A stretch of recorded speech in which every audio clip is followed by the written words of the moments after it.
السلام عليكم يا أصحابي، كيف حالكم؟ إن شاء الله تكونوا بخير.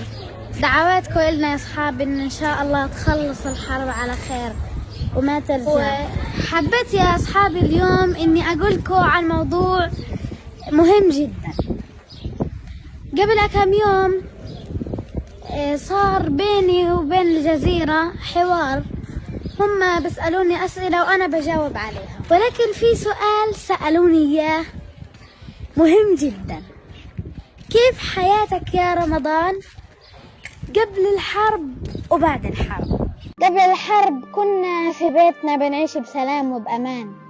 اليوم احنا تشردنا من بيتنا ومن بيت لبيت.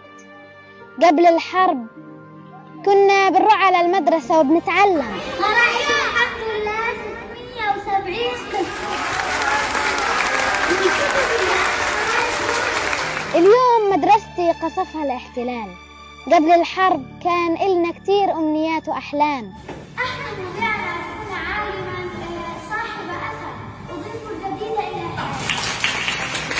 حياتي. اليوم أمنياتنا إنه نعيش بسلام وبأمان وتوقف الحرب. نتمنى إنه نلاقي أكل، نلاقي مي، نلاقي خيمة تحمينا من البرد.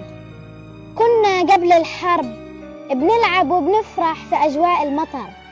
اليوم أول ما نسمع إنه بده ينزل المطر ما بنفرح لأنه بيأذينا.